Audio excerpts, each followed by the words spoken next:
real pengalaman saya ketika praktek, dan real saya menggunakan terapi ini adalah pasien pertama saya. Saya pada waktu bilang ke bapak itu begini, tapi sebelum bapak itu bilang ke saya, dok, ini udah nggak berhasil dok, apakah saya harus kembali ke kaptopril lagi? Tapi sama aja dong, percuma kalau saya harus kembali ke kaptopril lagi. Saya bilang ke bapak itu, Pak, saya sebenarnya punya sebuah pengobatan. Pengobatan ini belum pernah saya gunakan, Pak. Jadi kalau bapak mau, Pak, bapak adalah pasien pertama saya yang mau saya coba dengan terapi ini, Pak. Daripada bawa pulang nggak bawa apa-apa, kalau bapak pun mau. Dia mikir, ya udah dok, daripada saya pulang nggak bawa apa-apa, boleh deh, saya coba. Ini luar biasa ini, ya. Akhirnya saya bilang kepada bapak itu, baik Pak, saya coba terapi ini. Kalau 2 minggu tidak ada perubahan, bapak nggak usah ketemu saya lagi. Tetapi kalau bapak ada perubahan setelah 2 minggu, tolong Pak ketemu saya lagi selama 2 minggu. Tapi kalau tidak ada perubahan Pak, bapak nggak usah ketemu saya lagi, berarti saya gagal. Dia mikir berapa saat. Baik dok, apa terapinya? Sederhana Pak pada waktu itu. Saya suruh apa bapak itu? Siap dok, apa yang dokter lakukan? Saya bilang ke bapak itu, Pak, tolong bapak senyum sehari 20 kali Pak. Dan setiap kali senyum selama 20 detik. Gila nih kali dokter ya. Bukan dikasih obat malah dikali senyum gitu ya. Sudah Pak, jalankan saja. Kalau tidak sembuh nggak usah ketemu saya lagi. Tapi kalau sembuh tolong 2 minggu ketemu saya lagi. Dia mikir, baik dok, tapi bagaimana kalau saya tidak bisa senyum? Ya udah Pak, ngelihat kaca senyum sendiri. Saya suruh begitu.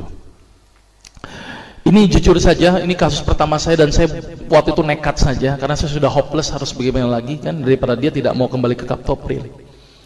Akhirnya di luar perkiraan saya Pak. Ternyata bapak yang kepala pas pampres itu datang ke saya lagi pada waktu 2 minggu kemudian sambil senyum-senyum. Berarti kesimpulannya Pak, sembuh Pak. Kenapa kok bisa sembuh? Ini yang pertanyaan cukup mendasar. Kenapa kok senyum bisa sembuh?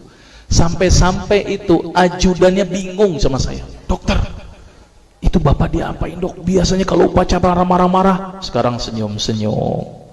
Baca koran, senyum-senyum. Bengong sedikit, senyum-senyum. Saya bilang memang target terapinya begitu, harus 20 kali sehari. Ternyata penelitian menunjukkan orang yang senyum sebanyak 20 kali sehari dengan durasi 20 detik setiap senyumnya, maka otak akan mengeluarkan sejenis zat yang namanya beta endorfin. Apa itu beta endorfin? Beta endogenous morfin, atau morfin yang dihasilkan alami oleh tubuh. Maka itu kalau orang yang biasa makan morfin, biasanya tubuhnya tidak bisa memproduksi morfin lagi.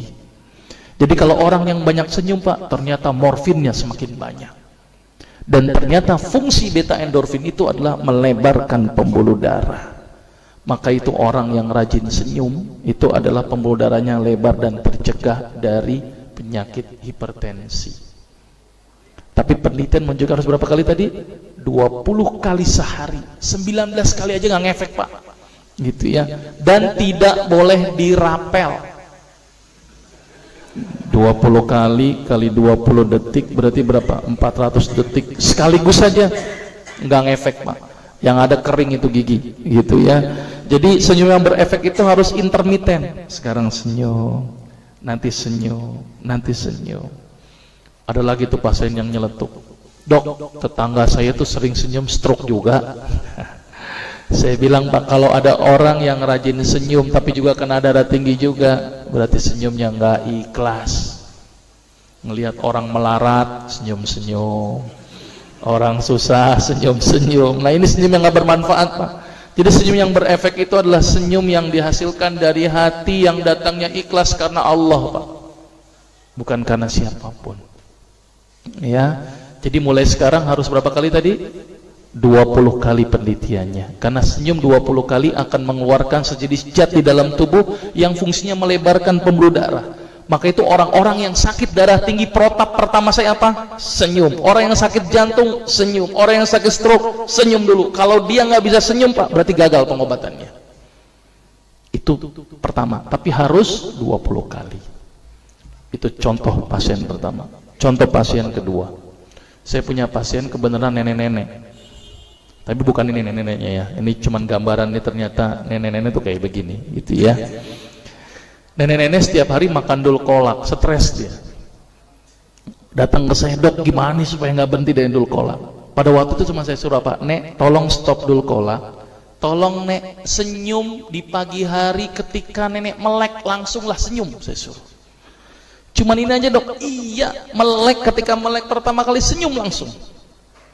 Nenek itu mikir, udah jalin aja nek, pokoknya minggu depan kontrol sama saya, stop dul kolaknya. Apa yang terjadi setelah 1 minggu? Dan itu sudah saya buktikan. Ternyata nenek itu balik ke saya lagi, iya ya dok ya, kok saya senyum di pagi hari, kok ternyata buang air besar saya langsung lancar. Kenapa ya dok ya? Ternyata Pak, penelitian menunjukkan ibu-ibu atau wanita di pagi hari rata-rata ini sulit sekali tersenyum. Betul nggak sih Bu? Bu, betul nggak nih ibu-ibu nih? Betul nggak sih Pak ya? Ternyata ibu-ibu di pagi hari itu susah sekali tersenyum. Wallah alam, karena kenapa? Stres duluan kali ya. Ternyata ketika orang bangun tidur, gerak usus itu sangat melambat. Maka itu dirangsang itu usus dengan cara apa? Dengan meningkatkan tekanan di dalam perut. Dengan apa? Ambil efek, kayak efek apa? Efek apa sih? Efek ngeden. Efek kayak orang sedikit ngeden. Ketika kita senyum, apa yang terjadi? Akan bikin kontraksi ini ngeden. Coba kalau Bapak senyum, ketawa dikit deh. Kan agak bikin ngeden sedikit, Pak.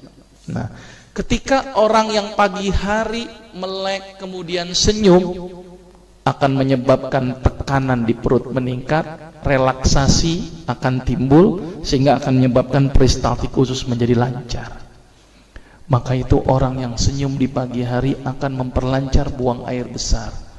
Dan ciri-ciri orang yang banyak senyum Pak, mohon maaf, biasanya banyak kentutnya Pak. Kenapa Pak? Karena peristaltiknya aktif. Kenapa beri aktif? Karena memang dia memacu. Maka itu kalau sekarang nanti ini ada yang senyum gitu ya, ternyata ada buang gas gitu ya, itu berarti sehat, alhamdulillah ya.